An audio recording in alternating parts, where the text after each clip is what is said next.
सभी को राधे राधे, जय श्री कृष्णा। रत्नों को लेकर, रुद्राक्ष को लेकर लोगों को बहुत शंकाएं रहती हैं, बहुत सारे उनके प्रश्न हैं, जिनका न तो कोई उत्तर देने वाला है, ना वो किसी से खुलकर पूछ पाते हैं। बहुत सारी ऐसी चीज हैं जिनका हमने अनुभव लिया है, हमने उन चीजों को महसूस किया, नोट किया उन चीजों को, और हम एक-एक करके उन सभी के ऊपर डिस्कस करने वाले हैं, सभी के ऊपर बात करने वाले हैं। आप ये मान के चलिए, ज्योतिष सीखने से लेकर ज्योतिष की परामर्श, ज्योतिष की कंसल्टेशन, किसी को ज्योतिष सीखना है, उसको कंसल्टेशन लेना है, किसी की गंभीर से गंभीर समस्या है, किसी को रत्न खरीदना है, अपने व्यापार को आगे बढ़ाना है, अपने कामकाज को नए मुकाम पर पहुंचाना है, या कोई गंभीर रूप से बीमार है, कोई किसी विवाद में फंस गया है, या किसी ऐसी समस्या में फंस गया है वो, जिसका उसको कोई रास्ता मिलता हुआ नजर नहीं आ रहा। तो ऐसे हम हर पॉइंट पर, हर बिंदु पर डिस्कस करेंगे इस प्लेटफॉर्म पर, क्योंकि इस चैनल का जो हमने नाम रखा है माई एस्ट्रो वॉइस, उसके पीछे का जो सिद्धांत है वो यही है कि ये एक ऐसा प्लेटफॉर्म बने जो आपकी वॉइस हो। आप यहाँ पर अपनी बात रखें, अपनी आप आवाज रखें, और उसका हम बड़े मित्रवत तरीके से समाधान करें, शंकाओं का निवारण करें, आपके प्रश्नों का उत्तर दें। तो आज हम आपकी इन्हीं शंकाओं का निवारण करने वाले हैं। जो समस्या है, जो शंका है, या कोई प्रश्न आपके मन में है रत्नों को लेकर, रुद्राक्ष को लेकर, बहुत सारे प्रश्न पूछे जाते हैं, जैसे रत्न इतने महंगे क्यों होते हैं, ये सबसे ज्यादा पूछे जाने वाला प्रश्न है। उसके बाद में पूछा जाता है कि रत्न कैसे काम करते हैं, क्या वास्तव में रत्न काम करते हैं और कितना काम करते हैं। दूसरा, रत्नों के असली और नकली को लेकर। फिर उसके बाद में तरह तरह के प्रश्न होते हैं, मेरे लिए कौन सा नग बनता है, कौन सा नग मेरे पे काम करेगा, किस तरीके से काम करेगा, उसका काम करने का तरीका क्या है, रत्नों की क्वालिटी, रत्नों की कीमत, उनकी पहचान, कौन से ग्रह के लिए कौन सा रत्न पहनना चाहिए, रत्न सही रहेंगे या उपरत्न रहेंगे, रुद्राक्ष अगर पहनना है तो कौन सा रुद्राक्ष पहनना है, एक पहनना है या कई रुद्राक्ष पहनने हैं, या माला बनवा के मुझे पहननी है, रुद्राक्ष पहनने के क्या मुझे फायदे होंगे, फलाना रुद्राक्ष कितने रुपए का आता है, उसकी ओरिजिनल की क्या गारंटी है, और उसका क्वालिटी। तो ऐसे बहुत सारे प्रश्न हैं जो कुछ लोग पूछ लेते हैं, कुछ लोग नहीं पूछते हैं, लेकिन हमारी ऑब्जर्वेशन ये कहती है कि लोगों को शंकाएं बहुत है, डाउट बहुत है। डाउट तो लोगों को ज्योतिष को लेकर भी बहुत है, लेकिन आज का जो विषय रहेगा वो रत्न और रुद्राक्ष को लेकर कुछ कॉमन ऐसे प्रश्न जो अक्सर हमसे पूछे जाते हैं, या हमारी ऑब्जर्वेशन बोलती है कि लोगों के दिमाग में इस तरीके के प्रश्न लगातार बने रहते हैं, जिनका कोई तार्किक या उनको सेटिस्फाई करने वाला उनको जवाब नहीं मिल पाता। तो देखिए, सबसे पहले अगर रत्नों की बात करें तो हम ये समझते हैं कि रत्न हमारे लिए क्यों जरूरी है और रत्न कैसे काम करते हैं। देखो, ग्रहों की जन्म कुंडली के अंदर स्थिति होती है, उसी के अनुसार हम कोई भी रत्न पहनने की सलाह देते हैं। लेकिन मेरा अपना व्यक्तिगत तौर पे ये मानना है, और मैं इसको प्रैक्टिकली भी लेता हूँ और अक्सर लोगों से पूछ भी लेता हूँ, जो मेरे से जन्म कुंडली का विश्लेषण करवाता है। मैं पूछ लेता हूँ कि आपका जन्म कुंडली विश्लेषण करवाने का मकसद क्या है, आपका पर्पज क्या है, आप जन्म कुंडली क्यों दिखा रहे हैं। देखो, वैदिक ज्योतिष की जो हमारी कंसल्टेशन होती है, या वास्तु की जो कंसल्टेशन है, चाहे आप उसको लाल किताब से देखिए, ये अलग अलग सब्जेक्ट हैं, लेकिन ये मूल एक ही है इन सबका। उसमें डॉक्टर का जो एग्जाम्पल है वो काफी हद तक ठीक बैठता है और हमें समझाने में मदद मिलती है। जैसे मान के चलिए कि कोई व्यक्ति बीमार है, तो वो डॉक्टर के पास जाएगा, तो डॉक्टर उसकी बीमारी को समझेगा, उसको पकड़ने की कोशिश करेगा कि ये दिक्कत क्यों है, इसका क्या कारण है, और इसका समाधान कैसे होगा। साथ साथ में वो फिर कुछ मेडिकल टेस्ट, लेबोरेटरी टेस्ट की भी हेल्प लेता है, ताकि वो अपनी बीमारी को अच्छे से पकड़ पाए। ठीक उसी तरीके से जब कोई व्यक्ति परेशान होता है, ग्रहों की बाधा से पीड़ित है, या उसके हर कार्य के अंदर रुकावट आ रही है, कोई भी कारण उसका हो सकता है, उसकी महादशा खराब हो सकती है, अशुभ ग्रह का प्रभाव उसके ऊपर हो सकता है उसका गोचर बहुत ज्यादा उसको डिस्टर्ब करने वाला हो, तो हम जन्म कुंडली का विश्लेषण करके देखते हैं कि सामने वाले व्यक्ति को दिक्कत क्यों है, और हम ये बोलते हैं कि आप बिल्कुल सही टाइम पे आए हो, अभी आपकी ये अशुभ ग्रह की दशा शुरू हुई है, हम इसका समाधान कर देंगे। ऐसे ही डॉक्टर बोलता है कि आप बिल्कुल सही समय पे मेरे पास आए हो, मैंने आपकी बीमारी को पकड़ लिया है, ये सबसे बड़ा कारण है, और मैं इस तरीके से इसका मैं समाधान कर दूंगा। क्योंकि मेरा ये मानना है कि जो आपकी समस्या को समझ सकता है, जो आपकी प्रॉब्लम को समझ सकता है, वो आपको समाधान भी दे सकता है। आप इसको ज्योतिष आचार्य की नजर से देखिए या डॉक्टर वैद्य की नजर से आप देखिए। तो हमें पता लगता है कि कुंडली के अंदर समस्या का कारण क्या है, और मैं स्पष्ट पूछ लेता हूँ कि आपका मकसद क्या, पर्पज क्या है। जरूरी नहीं कि कोई व्यक्ति ग्रहों से पीड़ित होगा तभी हमारे पास आएगा। मान के चलिए किसी व्यक्ति का कारोबार, बिजनेस बहुत अच्छा चल रहा है, वो चाहता है कि मेरा बिजनेस और अच्छा चले, मेरे बिजनेस में और नए मुकाम को मैं हासिल करूं, मैं अपने धंधे को 2 गुना, 3 गुना, 10 गुना मैं इसको बढ़ा दूं। सबके अपने डिजायर होती है, सबके अपने सपने होते हैं, और वो उसी हिसाब से एफर्ट्स लगाता है। तो ये मकसद पूछना हमारे लिए बहुत जरूरी है। जैसे ही सामने वाला व्यक्ति कहता है जी मेरा पर्पज ये है, तो फिर हम जन्म कुंडली से देखते हैं कि क्या ये जो बिजनेस कर रहा है, क्या ये धंधा जो कर रहा है, या कोई भी उसकी नौकरी हो सकती है, ये इस जन्म कुंडली के अंदर बनता भी है, नहीं बनता। मान के चलिए कोई आदमी माइनिंग का काम करता है और जन्म कुंडली के अंदर माइनिंग का काम बहुत अच्छा बनता है। मान के चलिए कोई व्यक्ति रियल एस्टेट कंसल्टेंट है और जन्म कुंडली के अंदर वो योग बहुत अच्छे बनते हैं कि वो एक सक्सेसफुल रियल एस्टेट कंसल्टेंट बनेगा, वो बिल्डर बनेगा, या फिर वो कॉन्ट्रैक्टर बनेगा जो मकान को बनाता है। तो ये सब कुछ पता लगने के बाद में अब वो जो सपना देखकर हमारे पास आया है जिस उम्मीद से कि वो अपने बिजनेस को, अपने कारोबार को 10 गुना, 20 गुना कैसे पहुंचा सकता है, तो हम देखते हैं कि जब इसकी दिशा सही है तो उस ग्रह को बल दिया जाए जिस ग्रह ने इसको यहाँ तक पहुंचाया है, तो निश्चित तौर पे अपने कारोबार को 5 गुना, 10 गुना, 20 गुना बढ़ा सकता है। तो ये सिद्धांत काम करता है रतन की रिकमेंडेशन के ऊपर। इसके विपरीत अगर कोई व्यक्ति ग्रहों से पीड़ित है तो वहां पर हम दान का प्रावधान रखते हैं, क्योंकि अशुभ ग्रहों का हमेशा दान किया जाता है और शुभ ग्रहों के हमेशा रतन धारण किए जाते हैं। लेकिन रतन धारण करने की बहुत सारी शर्तें हैं। ऐसा नहीं कि हर आने वाले व्यक्ति को हम कहते जी पहन लो ये रतन पहन लो। कोई भी कारोबारी आदमी आया तो उसको कह दिया लो जी आप नीलम पहन लो, आप हीरा पहन लो, आप पन्ना पहन लो, आप माणिक पहन लो। ऐसे नहीं, जरूर देखी जाती है। अगर पेट भरे हुए व्यक्ति को आप फिर भोजन देंगे तो ओवर ईटिंग की वजह से उसको बीमारियां हो सकती हैं। ठीक उसी प्रकार किसी व्यक्ति का ग्रह पहले से ही मजबूत अवस्था में बैठा है, उसको अब किसी और डोज की जरूरत नहीं है, किसी और खुराक की जरूरत नहीं है। रतन डोज होते हैं, खुराक होती है, क्योंकि वो ग्रह को बल प्रदान करते हैं। जिस प्रकार एक कमजोर व्यक्ति को हम सप्लीमेंट देते हैं और उसके शरीर की जो पोषक तत्वों की जो कमी है उसको पूरा किया जाता है मल्टीविटामिन के थ्रू सप्लीमेंट देकर, ठीक उसी प्रकार कमजोर ग्रहों को बल देने के लिए रतन धारण करने की हम रिकमेंडेशन करते हैं। अब किसी व्यक्ति का अगर ग्रह पहले से ही मजबूत है, हम कभी उसको सलाह नहीं देंगे कि आप रतन पहनिए, नहीं। अगर कोई व्यक्ति अशुभ ग्रहों से पीड़ित है तो हम साफ बोल देंगे जी आप दान कीजिए इसके। अगर कहीं पर भी ये लगता है कि जिस ग्रह के हम दान करवा रहे हैं वो ग्रह शुभ भी है, बहुत बार ऐसा भी होता है, बुध, शुक्र, शनि, बृहस्पति, ये ऐसे ग्रह हैं जिनकी एक से ज्यादा राशियों के ऊपर इनका आधिपत्य होता है। जैसे अगर मैं बुध की बात करूं तो मिथुन और कन्या 2 राशियों का स्वामी है। कन्या लगन के अंदर आप शनि को देखिए, पंचमेश भी है और षष्टेश भी है। तो उसका रतन धारण करने से पहले 100 बार सोचना पड़ता है कि अगर कन्या लगन के अंदर आप नीलम रतन किसी को पहनाते तो पंचम भाव के प्रभाव तो देगा, लेकिन क्या छठे घर के प्रभाव नहीं देगा, जबकि छठे घर के अंदर उसकी मूल त्रिकोण राशि बैठी हुई है। तो बहुत देखकर चलना पड़ता है। लेकिन पीछे का जो कारण है वो यही है कि हम ग्रहों को बल देने के लिए रतन धारण करने की सलाह देते हैं। अब रतन काम कैसे करते हैं? जिस प्रकार से ये पूरा जो संसार हम देख रहे हैं, ये पूरा जो ब्रह्मांड है, ये 5 तत्वों से बना हुआ है।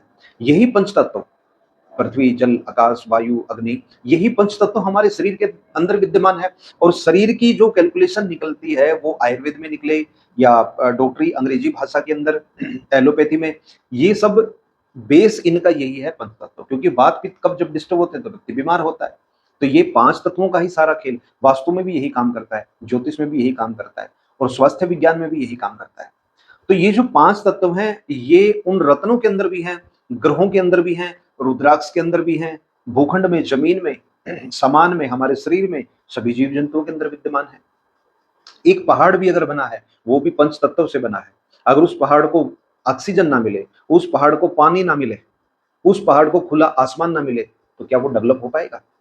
पर्वतों की भी उम्र होती है। एक वीडियो में पहले भी मैंने जिक्र किया था कि ग्रहों का प्रभाव हम इंसान जैसे सजीव है इनके ऊपर तो पड़ता ही है, क्योंकि विवेकमान है इंसान। जो लोग जिनको हम विवेकहीन बताते हैं जैसे पशु हैं, पक्षी हैं, हालांकि विवेक उनमें भी होता है लेकिन इंसान की तुलना में उनमें विवेक की मात्रा कम होती है। क्योंकि इंसान का जीवन एक ऐसा जीवन है जो अपने विवेक से भक्ति करके, साधना करके, जप तप और ध्यान करके ईश्वर की प्राप्ति कर सकता है। लेकिन बाकी योनि में उस प्रकार की संभावनाएं नहीं बनती, इसलिए हम थोड़े विलक्षण हैं उनसे। बुद्धि है, विवेक है उनके पास, लेकिन इंसान से कम है। उनके ऊपर भी ग्रहों का प्रभाव है। जो बनता है और मिटता है, चाहे वो पशु हो, पक्षी हो, इंसान हो, पहाड़ हो, नदी हो, सभी के ऊपर ग्रहों का प्रभाव है। क्योंकि जो हर समय परिवर्तनशील है वही तो ये ब्रह्मांड है। और ये ब्रह्मांड बना कैसे है तो ये ईश्वर की माया, लेकिन इसकी रचना इन्हीं प्लेयर के द्वारा हुई है।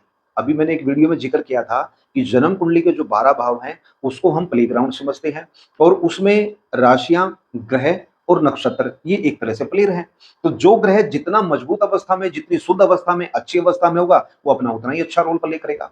क्रिकेट की टीम में देखिए कुछ लोग अच्छा परफॉर्म नहीं कर पाते, लेकिन जो लोग अच्छा परफॉर्म करते हैं उनको फिर पुरस्कृत किया जाता है। तो ठीक उसी तरीके से जो जन्म कुंडली में अच्छा रोल प्ले करते हैं ग्रह, वही हमारे जीवन का आधार बनते हैं, और वही हमें तरक्की, नेम फेम, शोहरत, मान सम्मान, मानसिक शांति, स्वास्थ्य, वो सब कुछ देते हैं। तो ये जो पंच तत्व हैं, ये ग्रहों के अंदर भी हैं, शरीर के अंदर भी हैं, ये पूरी प्रकृति में, वायुमंडल में है, और ये रत्नों के अंदर भी है।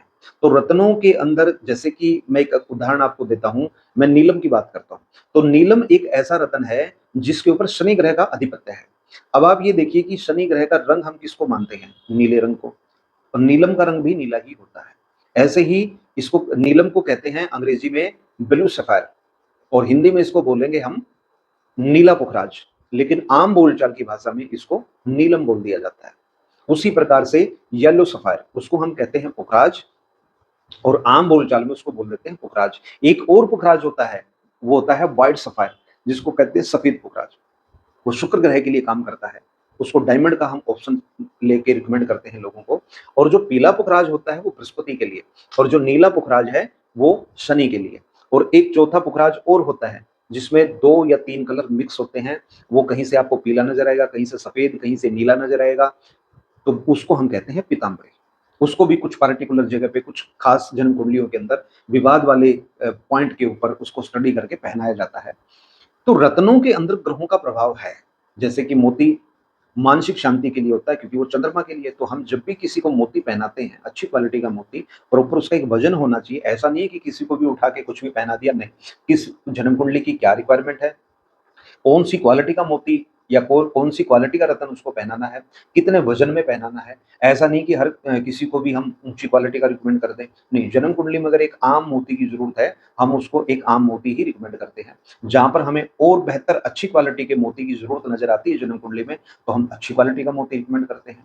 तो ये जन्म कुंडली की जरूरत देखी जाती है कि कौन व्यक्ति किस प्रोफाइल में काम कर रहा है, किस लेवल पे काम कर रहा है, वो कितना। देखिए, बिजनेस के अंदर रिस्क एक बहुत बड़ा पॉइंट है। वैसे ही जन्म कुंडली में हम रिस्क कैलकुलेट करते हैं। जो व्यक्ति जितना एक्टिव होगा, जितना फंक्शनल होगा, जितना रिस्क भरा काम कर रहा होगा, उसको उतने ही ऊंचे लेवल का, अच्छे लेवल का, हायर क्वालिटी का हम रत्न रिकमेंड करते हैं। बच्चों को नॉर्मल क्वालिटी का रिकमेंड कर दिया जाता है, और हाई प्रोफाइल प्रोफेशनल लोगों को अच्छी क्वालिटी का, हायर क्वालिटी का रिकमेंड किया जाता है, ताकि वो रतन उसकी उम्मीद पे और हमारी उम्मीद पे खरा उतर सके। क्योंकि रिकमेंड करने वाले तो हम हैं। हमारी बातों की रिकमेंडेशन से ही सामने वाला सपना देखता है कि इन्होंने, आचार्य जी ने बताया है, तो अब मैं ये पहन लूंगा तो ऐसे ऐसे होगा। तो ये जो तालमेल है, ये विश्वास का तालमेल, ये भावनाओं का तालमेल, ये हमारी कैलकुलेशन का तालमेल, तो इसमें हमें अपनी बातों पर भी खरा उतरना है और सामने वाले की उम्मीद पे भी खरा उतरना है। तो हमने बहुत गहराई से स्टडी करके, तब हमने बहुत सारी चीजों को जज करके, कैलकुलेट करके, तब एक बात रिजल्ट के रूप में हमने बोलनी होती है। अब बात कर लेते हैं कि रतन महंगे क्यों होते हैं। देखो, कोई रतन महंगा नहीं होता, कोई रतन सस्ता नहीं होता। हो सकता है कोई मेरी इन बातों से सहमत ना हो, लेकिन मैं इसके पीछे का अपना तर्क बताता हूं। आप ये मान के चलिए कि आप किसी दुकान पर पेन खरीदने के लिए गए हैं। आप उनको बोलिए कि मुझे एक सबसे सस्ता पेन दे दीजिए और सबसे महंगा पेन आप दे दीजिए। तो वो आपको 5 रुपए से लेकर, और हो सकता है, वो डिपेंड करेगा कि आप कैसी दुकान पे खड़े हैं। अगर एक आम दुकान पे खड़े हैं तो 200, 400, 500, 1000 रुपए तक का पेन हर दुकानदार आपके सामने रख देगा, और वो 5 रुपए का पेन भी रख देगा। अब किसी अगर और बड़ी दुकान पे जाए, मान के चलिए कि जो होलसेल का काम करता है, या किसी बड़े बाजार के अंदर कोई दुकान है, आप उसको बोलिए कि मुझे एक सबसे सस्ता पेन आप दिखा दीजिए और सबसे महंगा पेन दिखा दीजिए। तो सबसे महंगे के अंदर, ये आप इसमें अचंभा मत करना, हो सकता है 50,000 रुपए का पेन आपके सामने रख दे, और सबसे सस्ता वो 5 रुपए का पेन रख देगा, और कुछ जगह तो 2 रुपए का पेन भी मिलता है। अब आप घड़ी की शॉप पर जाइए, उनको बोलिए कि मुझे कम से कम आप बताइए कि आपकी घड़ी किस रेंज से शुरू होती है। तो वो आपको 500, 1000, 2000 रुपए वाली आम घड़ी आपके सामने दिखा देगा। हालांकि मैंने देखा घड़ी 200, 400 रुपए में भी मिलती है। लेकिन उससे बोला जाएगा कि मुझे ब्रांडेड चाहिए और सबसे महंगी आप घड़ी आप मुझे दिखाइए, तो हो सकता है कि वो आपको 2 लाख रुपए की घड़ी दिखा दे।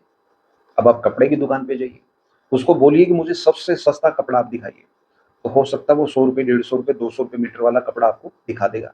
लेकिन आप उसको कहेंगे कि मुझे सबसे हाई क्वालिटी का आप कपड़ा दिखाइए, नेता लोग पहनते हैं या जो बड़े-बड़े बिज़नेसमैन लोग पहनते हैं, उसकी शुरुआत लीलन वगैरह से हो जाती है। तो आप ₹5000 मीटर आप कपड़ा ले लीजिए।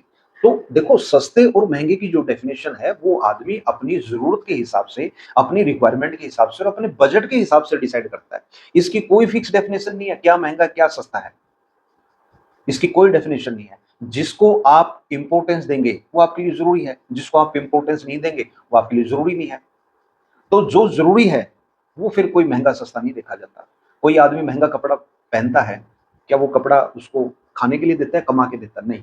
उसको अपनी पर्सनैलिटी को, अपने व्यक्तित्व को, अपने स्टेटस को मेंटेन रखना होता है। आप गाड़ी देखिए, एक गाड़ी आपकी 2 ढाई लाख रुपए से शुरू हो जाती है और कुछ गाड़ियाँ ऐसी हैं कि 2-2, 3-3 करोड़, 5-5, 10-10 करोड़ रुपए तक की गाड़ियाँ आती हैं। कहने के लिए तो वो 2 ढाई लाख रुपए वाली भी गाड़ी है और वो 20 करोड़ वाली, 15 करोड़ वाली भी गाड़ी है। दोनों ही गाड़ियाँ हैं। दोनों के अंदर ही 4 व्हीलर हैं। न 4 पहिए हैं, स्टीयरिंग है, खिड़की है, उसी तरीके से सीट है। बट उसका जो सेगमेंट आता है, उसकी जो क्वालिटी आती है, उसकी जो फैसिलिटी आती है, उसके जो फीचर आते हैं, वो फिर बढ़ते चले जाते हैं और उसकी कीमत बढ़ती चली जाती है। तो कोई रतन महँगा नहीं होता, कोई सस्ता नहीं होता। ये इसके ऊपर डिपेंड करता है कि आपका बजट क्या है और आपकी रिक्वायरमेंट क्या है। मान के चलिए कि आप 20 करोड़ महीने का काम करते हैं और आप कहते हैं जी मुझे कोई आप ऐसा नग पहनाओ, जो मेरे धंधे को डबल कर दे। वहाँ पर अगर कोई भी आपको आम रत्न पहना जाएगा, सस्ता रत्न पहनाया जाएगा, वो कभी आपके ऊपर काम नहीं करेगा।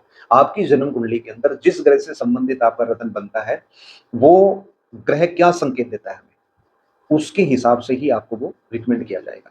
आप ये समझिए कि 20 करोड़ का धंधा करने वाला व्यक्ति अगर कहीं मीटिंग करने के लिए किसी छोटी गाड़ी में जाता है, सस्ती गाड़ी में जाता है, सस्ते कपड़े पहन के जाता है, उसकी क्या पर्सनैलिटी रहेगी, उसका क्या व्यक्तित्व रहेगा और क्या उसका इंप्रेशन रहेगा। देखिए ये भौतिक संसार है। हम जिस संदर्भ में बात कर रहे हैं, ये भौतिक संसार है। यहाँ पर अध्यात्म की बातें अगर आप मन में लेकर आएँगे, तो निश्चित तौर पे आपका मन खराब हो सकता है। देखो जहाँ पर अध्यात्म की बातें आती हैं, वहाँ पर बिज़नेस की बातें नहीं आती, वहाँ धंधे की बातें नहीं आती, वहाँ कारोबार की बातें नहीं है। वहाँ पर भजन है, कीर्तन है, त्याग है, तप है, वो एक अलग संसार है। लेकिन जहाँ पर बात करते हैं हम भौतिक संसार की, जहाँ पर व्यापार है, कारोबार है, बिज़नेस है, पैसा है, आपके बच्चे हैं, वो किसी स्कूल में पढ़ते हैं, कॉलेज में पढ़ते हैं, तो वो फीस आपसे लेंगे। आप किसी कंपनी में काम करते हैं, तो वहाँ पर आप काम करने के लिए अपनी स्किल के हिसाब से आप उनसे तनख्वाह लेंगे। तो उसी प्रकार से वो एक अलग संसार है, ये एक अलग संसार है। भौतिक संसार की अगर हम बात करें, तो यहाँ पर जितना आप अपना स्टेटस मेंटेन करेंगे, जितनी आप अपने व्यक्तित्व को मेंटेन करेंगे, उतना ही आपके लिए काम को बढ़ाने वाला, मान-सम्मान को बढ़ाने वाला या तरक्की वाला वो आपके लिए साबित होगा। तो रत्न महँगे होना, सस्ते होना ये इस बात के ऊपर निर्भर करता है कि आप खरीद क्या रहे हैं। आपकी क्वालिटी के हिसाब से अगर हायर क्वालिटी का स्टोन बनता है तो फिर आपको ऊँचे लेवल का स्टोन खरीदना होगा और वो महँगा आएगा। आप इसको ऐसे भी समझ सकते हैं कि अच्छे एम्प्लॉयी अगर किसी कंपनी को हायर करने हैं तो उसको तनख्वाह ज़्यादा देनी होगी। अगर उनको काम चलाऊ एम्प्लॉयी चाहिए तो वो कम सैलरी में मिल जाएँगे, लेकिन वो अच्छे से काम नहीं कर पाएँगे। आप ये देखिए गूगल जैसी कंपनियाँ कितनी तनख्वाहें देती है अपने एम्प्लॉयी को, फिर वो काम भी उसी लेवल का करती है। आप खुद तुलना कीजिए इन चीज़ों की और कोई मन में आप वो मत रखिए। कोई आदमी कहता है जी मेरा बजट नहीं है, हम साफ बोल देते हैं जी आपका जब बजट हो आप तब स्टोन पहनना। कोई ज़रूरी नहीं कि आज ही आपको स्टोन पहनना है। आप पहले अपना बजट बनाइए, फिर आप स्टोन पहनिए। लेकिन क्वालिटी कंप्रोमाइज़ कभी मत करना। जब भी आप पहने, जब भी आपका बजट बने, आप अच्छी क्वालिटी की चीज़ पहनिए क्योंकि ये एक बार पहनी जाती है, बार-बार पहनने की गुंजाइश बहुत कम लोगों की होती है। तो क्वालिटी से कभी कंप्रोमाइज़ मत करना क्योंकि जैसे हमारी क्वालिटी होती है, वैसे ही रत्नों की भी क्वालिटी होती है। तो आप अगर अपनी क्वालिटी को मेंटेन करेंगे तो रतन की क्वालिटी को भी मेंटेन करना होगा। मोटिवेशनल स्पीकर अक्सर बोलते हैं कि खुद के ऊपर काम कीजिए, अपने ऊपर काम कीजिए। हम अपने ऊपर काम करेंगे तो निश्चित तौर पर हमारा व्यक्तित्व निखरेगा, हमारी पर्सनैलिटी निखरेगी, हमारा ज्ञान बढ़ेगा, हमारी स्किल बढ़ेगी और हम और अच्छे से ग्रोथ करेंगे। ग्रोथ का यही तो फ़ॉर्मूला और रतन करते क्या है? रतन कहीं से आपको पैसा कमा कर नहीं देंगे, कहीं से आपको कस्टमर लाकर नहीं देंगे। वो आपकी फंक्शनैलिटी को, आपके काम करने के तरीके को, आपके बोलने के तरीके को इतना प्रभावशाली कर देते हैं, उस ग्रह का प्रभाव आपके ऊपर ऐसा डाल देते हैं कि आपके अंदर से एक नए व्यक्तित्व का निर्माण होता है, नए फैसले लेंगे, नए तरीके से आप कार्य करेंगे, नई ऊर्जा का आपको आभास होगा और तरक्की का रास्ता यहीं से आपका निकलेगा। तो ऐसे बहुत सारी चीजें, जहां पर रतन की बात आती है तो रुद्राक्ष की भी बात आती है। रतन और रुद्राक्ष दोनों को ही मणि बोला जाता है। तो बहुत सारे मामलों में हम किसी को रतन रिकमेंड कर देते हैं, तो किसी को हम रुद्राक्ष रिकमेंड करते हैं। लेकिन मेरा व्यक्तिगत तौर पे ये मानना है कि रुद्राक्ष का जो भाव है वो अध्यात्म से ज्यादा जुड़ा हुआ है, वो भौतिक संसार से कम है। अगर किसी को व्यापारिक लाभ लेना है तो वो रुद्राक्ष ना पहन के वो रतन पहने, रतन आपको ज्यादा लाभ देगा। रुद्राक्ष का जो महत्व है वो आध्यात्मिक महत्व है। किसी को साधना करनी है, पूजा पाठ करनी है, ईश्वर की प्राप्ति करनी है, या ऊर्जाओं को भी अपने अंदर बढ़ाना है, गेन करना है। जो लोग मेडिटेशन का काम करते हैं, जो लोग ध्यान का काम करते हैं, जो पंडित हैं, ब्राह्मण, पुजारी हैं, पुरोहित का काम करते हैं, या जो कथावाचक हैं, मोटिवेशनल स्पीकर हैं, या कुछ ऐसे लोग जो ध्यान, प्राणायाम या स्वास्थ्य से जुड़ी क्रियाएं करते हैं, या इनसे जुड़ा ही उनका प्रोफेशन है, या कोई टीचर है, तो उन लोगों को मैं खुल के रिकमेंड करता हूँ कि आप रुद्राक्ष पहनिए। रुद्राक्ष में अलग-अलग होते हैं, कुछ कवच बनते हैं। जब एक से ज़्यादा रुद्राक्ष जोड़ दिए जाते हैं तो उसको हम कवच बोलते हैं, और जहाँ पर एक रुद्राक्ष होता है उसको रुद्राक्ष का मुनका बोलते हैं। और फिर एक माला बनती है, जैसे कि 5 मुखी 109 मुनके लेकर 108 मुनकों की माला बनती है। 109वां मुनका ऊपर सुमेरु के रूप में स्थापित हो जाता है। लेकिन कुछ मालाएँ अलग तरीके की होती हैं, जैसे 1 मुखी, 2 मुखी, 3 मुखी, सबके 1-1 मुनका लगा दिया जाता है, या 2-2 मुनके लगा दिए जाते हैं, या जन्म कुंडली के अकॉर्डिंगली हम कैलकुलेट करते हैं कि कितना तो एक मुखी मुनका लगना है, कितना दो मुखी लगना है, कितना तीन मुखी। तो इस प्रकार एक मुखी से लेकर 21 मुखी तक रुद्राक्ष की मालाएं बनती हैं, जो स्पेसिफिक काम के लिए होती हैं, वो स्पेसिफिक पर्पज के लिए होती हैं, और वो बड़े अच्छे तरीके से अपना काम भी करती हैं। लेकिन रुद्राक्ष के पीछे का जो भाव है वो आध्यात्मिक विकास है। भौतिक विकास के लिए रत्न ज्यादा काम करते हैं।